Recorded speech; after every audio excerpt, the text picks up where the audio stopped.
What branch of the service were you in? I was in the infantry, Go ahead. U.S. Army. What kind of training did you? What kind of training? Yeah. What kind of training did that require? Well, normal basic training. Yeah. Then we were trained as Rangers. Then we went to Wisconsin and up into the Upper Peninsula of Michigan and trained just as winter troops. We were going to go into Norway, but we never got there. Thank God. Where were you stationed? Station, I went in, inducted at Camp Upton, New Jersey. Then went to Fort Meade in Maryland, A.P. Hill in Virginia, and then Camp McCoy in Wisconsin, then overseas. Where'd you go overseas? Europe. Landed in England. We were there for about 2 months. And then the bulge hit, and they shipped us into Europe at that time. Were you in any battles or campaigns? Yeah, 3 of them. 3 of them. Which ones? I'm trying to think what they were. They're all in Europe. Luxembourg, Belgium, Germany, and France, Netherlands.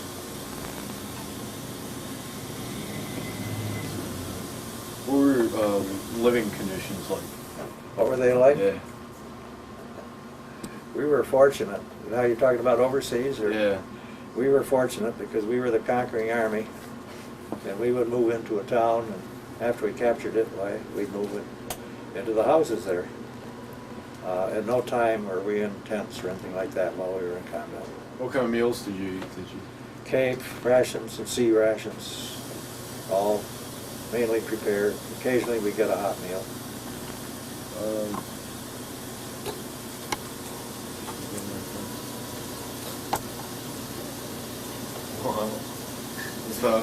Some of the other people that Mike has interviewed ran into people from home overseas. Do you ever have any occasions like that? The only one I bumped into was Dick Cunningham from Thai.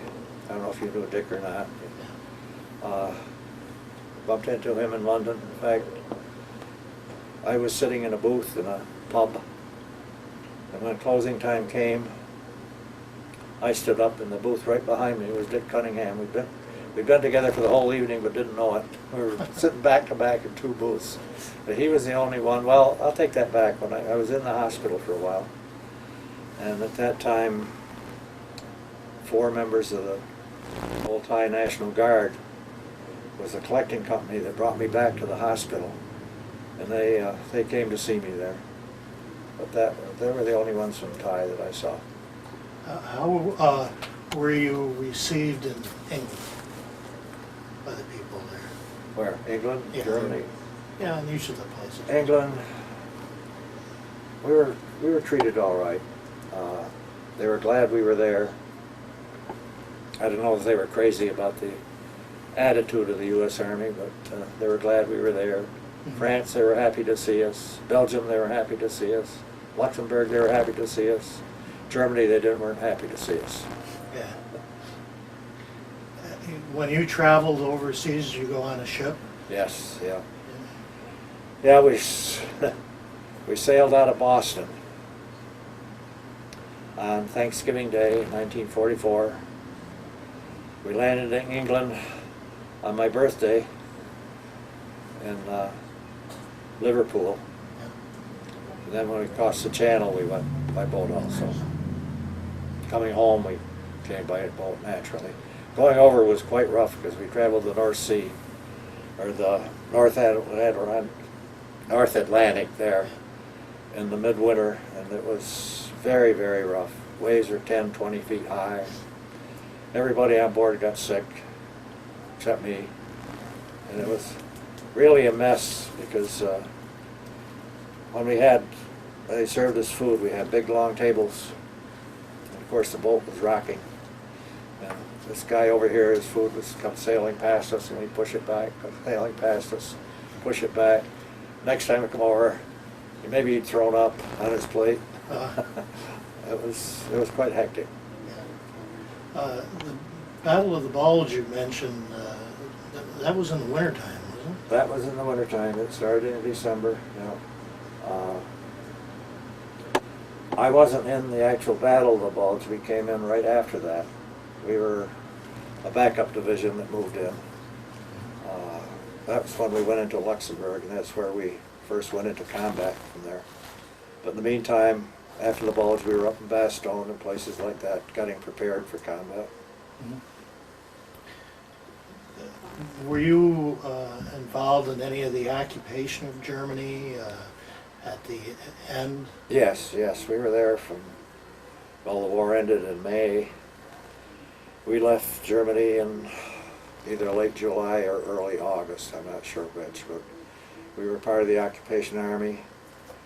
We had to move back from our original positions where the war ended to let the Russians come in and move in on us. Yeah. In fact, it was quite ironic. We sat on the Czechoslovakian border for 3 weeks waiting for the Russians to come through Poland in that area to meet up with us. I don't know where we could have ended up in Poland, actually. It was bad. Yeah. What were the conditions like in Germany? After or during? Or? Probably both. Both, well, naturally, except for the combat part, the only people we saw were the civilians, and they were not negative, but not glad to see us either, I don't think. After all, we were a conquering army. Yeah. After the war was over, they kind of accepted us. They treated us well. In fact, I had a seamstress over there make me a nice new army jacket out of materials that we had. It was good. Did you communicate with people back home? How did you do that? By mail. Yeah. By mail. There was no radio or communications or TV or internet or any of that stuff back then. It was all by mail. In fact, I may have left them up there. There's a stack of letters I wrote home. Yeah. How did you feel when you came home? Great. Great. In fact, there again, I was fortunate. Came home. We were on board ship when VJ hit. We were going to join back to the 4th Division, which I changed from. And we were going to go overseas to Japan.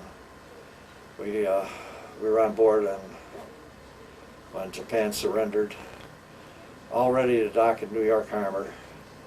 We had to sit and wait for 3 days for the longshoremen to go back to work so we could dock. We couldn't even come into the States then. Yeah. And went to Fort Dix, came back to Ticonderoga. From there, I had a 30-day furlough. We went back to Camp Butner in North Carolina. Got another furlough for 20 days, came home. That October I was discharged from Camp Butner. Mm-hmm. It was over. Had trouble finding a job though. Oh yeah.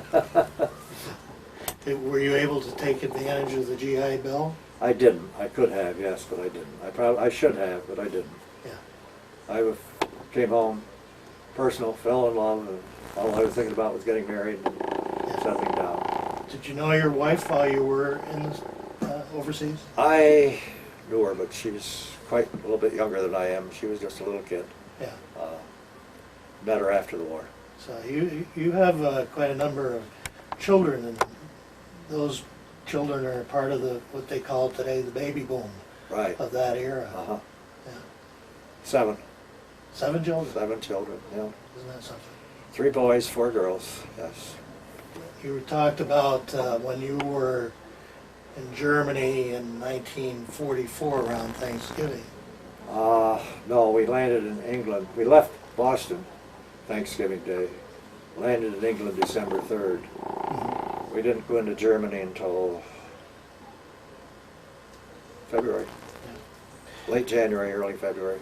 Mm-hmm. How do you think this whole experience affected you?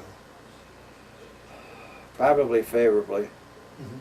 I didn't go in the Army until I was 22, got out when I was 25, and I'm sure I was a lot more mature when I got out than I was when I went in. And in comparison to modern service, like comparing maybe being stationed in Iraq to being stationed in Europe, how do you think it might be different today for a service? Well, number one, the soldiers in Germany probably numbered in the millions versus to what they've got in Iraq at the present time, which is, to me, it's very, very, very too little. Yeah. There's no way they can control it. We were accepted in Germany. All their soldiers were locked up. One thing that they did when in Germany, every town that we took, the first guy we got hold of was the mayor.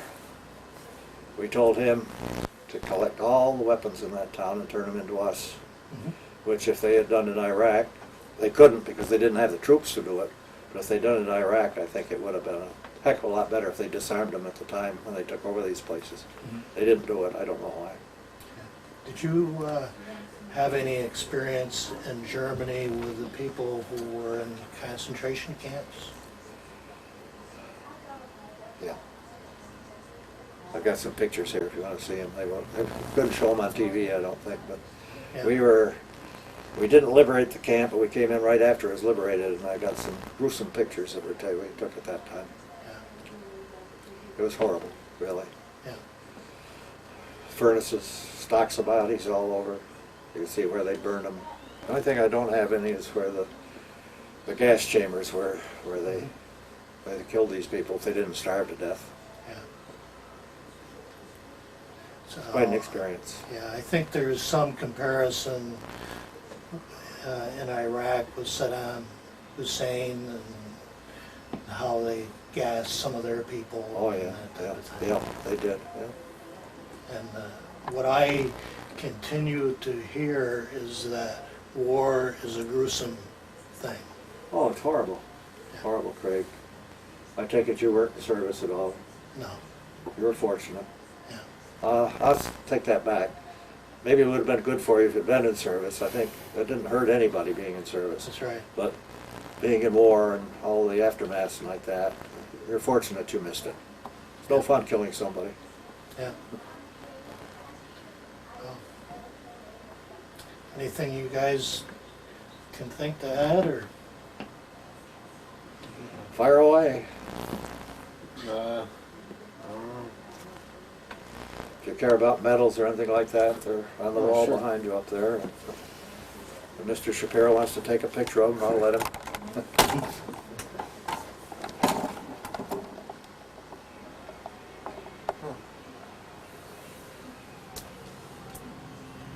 Just don't ask me how I got them or anything like that. I don't want to talk about it. All right. Even my wife doesn't know. Yeah.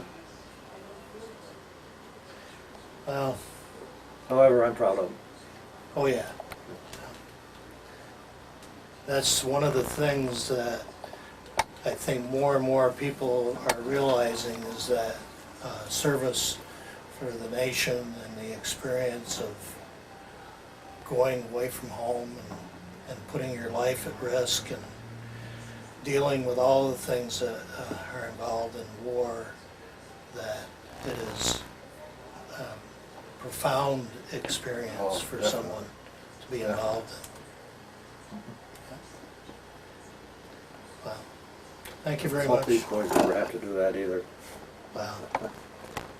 Thank you very much. You're welcome. You're welcome. Thank you for coming. Sure. How's that? Sure. Those are all pre-war.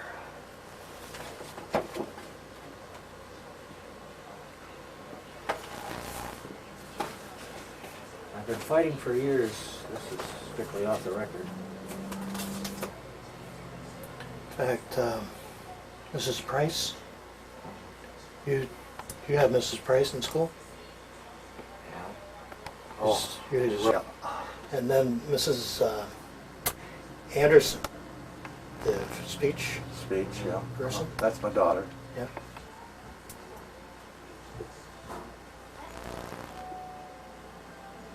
Got another granddaughter that taught here for a year or two. That was Miss Price. She's You're really studying those, aren't you?